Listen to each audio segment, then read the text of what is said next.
Hello everyone, Phoenix61 here with some more Legend shenanigans.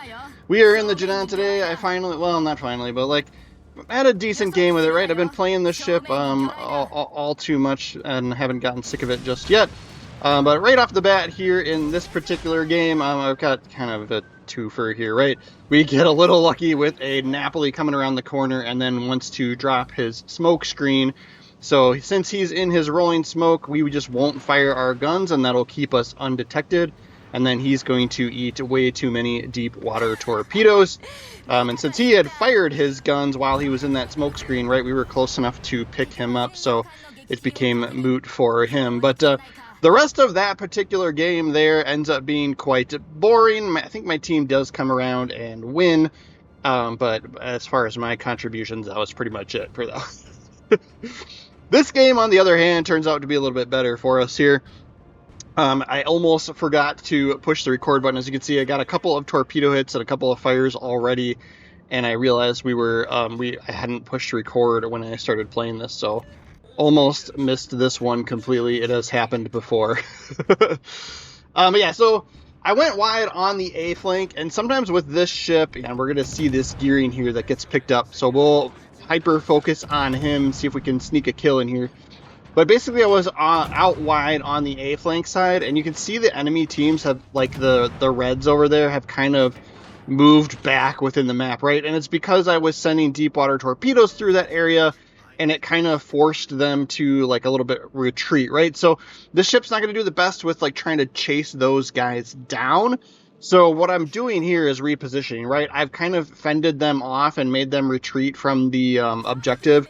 We get another cheesy hit there with the deep water torpedo that I said earlier. But yeah, so, you know, like there's Montana and this other cruiser, I think maybe it was a Yoshino or something, right? We had pushed them back so much that I wasn't going to waste time on ships that were at the time moving away from objectives, right? They're now, you know, since I've started moving back forward, but I noticed there's nobody left on the D side or the C side flank over here, right? The far right of the map. If you look at the mini map, right, there's four, you know, at least three, four, possibly four ships over here that came through C, came through the Charlie Cap, and so I started making my way this way to try and support. And this is what you just love to see, a, you know, half health Azumo and a full health GK, right? A full health Kurfürst up here. This is, you know, the Jinan's dream, right? So these guys probably, you know, like, that's kind of the point here, right? We've repositioned because, well, the other side of the map suspects more and more deep water torpedoes. They're like, oh my gosh, all these deep water torpedoes, I gotta stay back, right? So we get picked up here, so I'm assuming it's the destroyer that's left. I think it was a vampire. So I'm going to drop the smoke. I don't know where he's going here, but he ends up getting just a little too close to us here, and lo and behold, he is low on health. So we are going to take advantage of that. That's one where even if he does go dark, you blind fire into that smoke screen to try and finish him off, right? So we do, he does manage to get self-spotted. We know he's got torpedoes. I think Vampire, right, he's only got like one rack. Like, he doesn't have a lot, right? But we want to be cautious there. So I'm going to sort of back up and reposition a little bit here. Just in case he got torpedoes through our, you know, towards our smoke screen, we'd be able to avoid those, right? So, but yes, we'll continue to just keep sending torpedoes off in this direction. GK didn't slow down like I was kind of hoping he would, right? He kept pushing up on our Republic, who didn't do too much damage to him, right? So there's still a lot of opportunity there, right? And then, yeah, Azumo looks like he's, you know, he sees what's up, right? So that GK may have spotted some of those torpedoes, and so he slowed down and figured out we're over here now, right? So, but we've got so many that we can just keep sending them, right? We did use our last reload booster there, right? Just because I'm like, all right, there's two very healthy battleships that are highly likely to come this direction. Let's send as many torpedoes that way as we can. And so now it's just a matter of trying to stay undetected. This GK is a little bit close to us here. We're going to try and turn away. We're going to get picked up, right? 10.2 is the detection rate. So, you know, I'm going to take a couple of shots here, and then as we start getting back outside of our, yeah, we get the depth strike on the Azumo there. as we start with 4 torpedo hits, right? As we start getting back outside of our like normal standard detection range, right, we want to stop firing our guns so that we can go undetected here, right? So we'll hold off on firing the cannons, and then we'll just kind of continue to do what we're doing here, let him move up this way. We'll switch to wide, right? He knows we're here now, so I'm going to guess he's going to do some maneuvering. I would hope, you know, even the average player knows not to just sail in a straight line at the same speed, right? So we'll do the wide spread, and then, yep, torps are going to be ready on the starboard side here. So we're going to send those as well. And this is kind of what you want to see, right? Like, you know, very large health pool battleship pushing into you just outside of your spotting range while you can send, you know, 20 deep water torpedoes back towards him, right? As he continues to push up. But between that Azumo and the 1 or 2 hits we got on him, plus a little bit that we started out with in the beginning of this game, right? We're up to 130,000 damage with 3 kills, and there is much more to come here on this one. So we'll drop the smoke. We've got a destroyer in the C cap, in the Charlie cap, that's going to be continuing to spot this GK for us. So we'll use our last smoke screen here and just kind of damage farm him with the HE shells, trigger some fires because, well, he's probably, you know, probably doesn't have damage con because he had to damage con the floods, right? So, and then, yeah, if he does here, we'll just keep sending it, right? So a little bit of time in the smoke here. We've got about 5 seconds left for, port side torpedoes we'll be able to send soon if he keeps moving in. And then, of course, yeah, we're keeping him from capping that zone as well. Someone else is shooting him too, so unfortunately I'm not getting the defend ribbons here. And it looked like he was going to turn out, right? He was making a turn there, so I sent those torpedoes further to the left than the suggested line there. He may have sonar going now at this point, right? If you know, kind of, that's what you want to do. It's almost a requirement for dodging deep water torpedoes when you've got the ship built out like I do. And of course, I will go through the commander build and how I have it set up here. But he manages to slow down there and then avoid the second rack that I sent. So we will adjust course here to be able to get starboard torps on target here.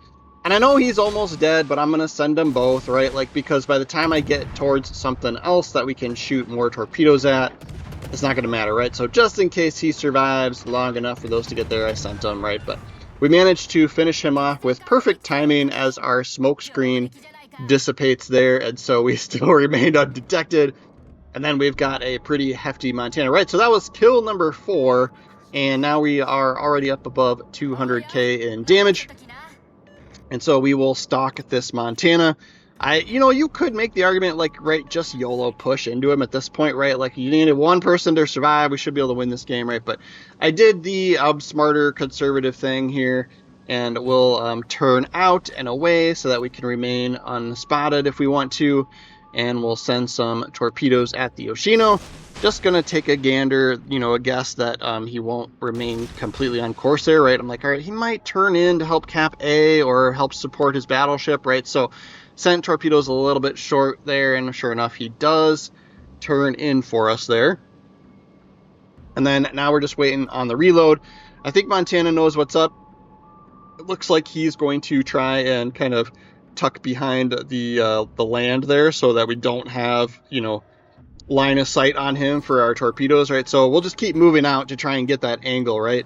And then if we do go behind this island and somebody keeps that Yoshino spotted for us, we could potentially get some guns on the Yoshino here, right? But it does look like our torpedoes are looking really good now at this point because he turned back to travel with them, basically, right?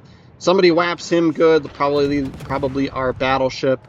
And then we're firing guns, but it looks like he's going to take both torpedoes there. So that's going to finish him off and give us the Kraken. That puts us up to 232,000 damage. We'll turn in and just YOLO rush at the Montana here and suck as much more damage out of this game as we can. See how it goes. Right, at this point, definitely does not matter, right? We got our Kraken, we got a high score, we got, you know, we'll push in and do it. Get this game, you know, underway or over with, whatever you want to say, right? So I'm going to send them. We got deep water torpedoes. We don't need to worry about hitting our own destroyer. They go right under him. And so we'll get ourselves kind of going here. We'll start firing the guns. Like I said, if he takes us out, I have full confidence in the remaining 3 people on my team. They should be able to win, right? We've seen some bad things happen in the past, but but I'm gonna place my bets, right? So we'll send the rest of the torpedoes. So we'll continue to push in towards him. And actually, I was kind of confused why this black was. Is this a Gdansk maybe? But yeah, using his radar here, right? So then he's gonna drop. Yeah, it must be a Gdansk because he's using the smoke radar trick, right? But yeah, he's gonna keep him spotted for us here, and we'll be able to tuck behind his smoke screen and get even more cheesy with this, right?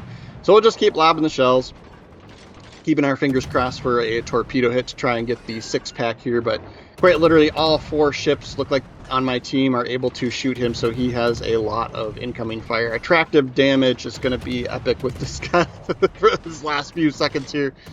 But yeah, we trigger the fire there, but it's going to be somebody else's finishing touch here. Gdansk gets him there. So we'll take a peek at the leaderboard, see how we did. And then I'll go through the commander build. If you guys have been watching my channel, right, like you know what's up with this, right? We've got a full-blown meme torpedo build here, but almost 250,000 in damage with the Kraken, one of those being a devastating strike. That gives us 3,100 XP. I was kind of hoping for a little bit more, but yeah, it is what it is, right? So kills aren't everything. Kills and damage aren't everything. That just goes to show that that's the case, right? And then we do walk away with a good chunk of silver. That's all, you know, just being profitable at legendary tier is always kind of nice, right? So, yeah, we're still going through the previous campaign.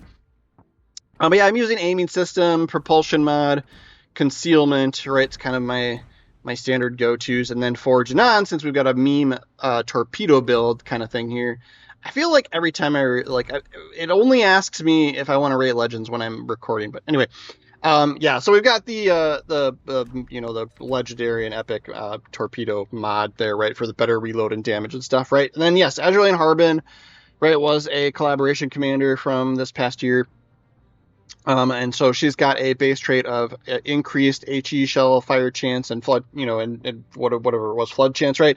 And then Marissa Morloga, right, another really great inspiration for a torpedo meme build cruiser. And then I'm actually using Albert Gleaves to get a little bit more range out of the torpedoes.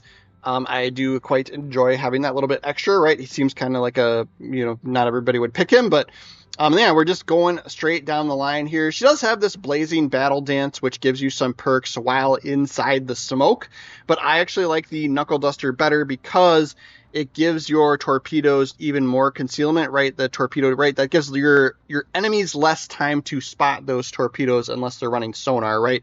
And then killing distance has a similar perk as well, where it's even better, you know, torpedo detectability and then even more range there. And then, of course, the torps do more damage the further out they travel, right? So there's a little bit of wiggle room, like, or a little bit room for advancement in those, right? I don't have her fully upgraded.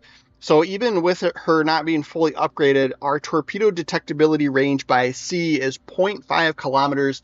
That is not a lot that's almost 0 time to react to an incoming torpedo, especially if you're a slow-moving battleship, right? So we might be able to get that down to 0.4, right, with those couple of extra, right, if I can get her up to Legendary 4 rank, right? So we'll have to see. But thanks for watching my video all the way through. Like I said, I haven't gotten sick of playing like Jinan and Takahashi yet, right? They seem to be my go-tos these days. But yeah, thanks for watching, guys. Please make sure you are following the channel. I really, really do appreciate that. Kind of a smaller channel, so 1 or 2 new people following me, I do notice you and see you and appreciate you. So thank you very much for that.